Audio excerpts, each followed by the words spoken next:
En Espagne, c'est le fleuve le plus puissant, l'Èbre.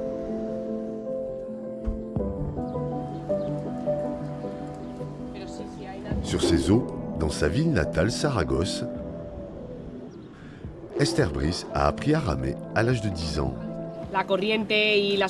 Les courants et les conditions du fleuve ne sont pas idéales. Il y a souvent du vent. Mais je prends énormément de plaisir en ramant ici à la maison, près de la basilique du Pilar, là où je m'entraînais en junior. J'ai beaucoup d'affection pour ce fleuve.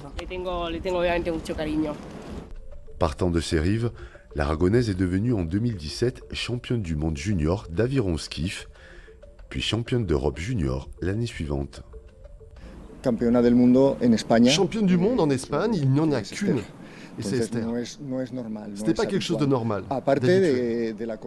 Au-delà de sa condition physique, elle a une régularité, une envie de se dépasser, et puis elle est perfectionniste, peut-être même un peu trop, ce qui, à mon sens, pourrait parfois lui faire du mal.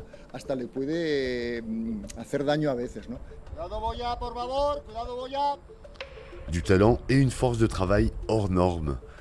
L'université californienne de Stanford la repère et lui offre une bourse, l'occasion inattendue d'atteindre ses rêves les plus fous. Pendant 4 ans, la jeune femme va concilier études d'ingénieur, entraînement et compétition. Les universités américaines investissent beaucoup.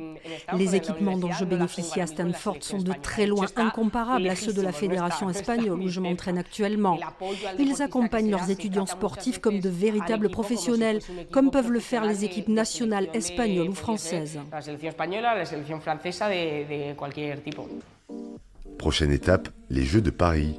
Avec sa compatriote Aina Sid, Esther est qualifiée en aviron 2 de couple. 8 heures d'entraînement quotidien, 6 jours par semaine.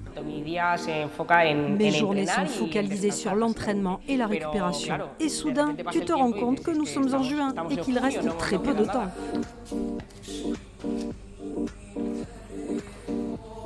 Je ressens une forte émotion. Ce sont mes premiers jeux, c'est quelque chose dont je rêve depuis très longtemps.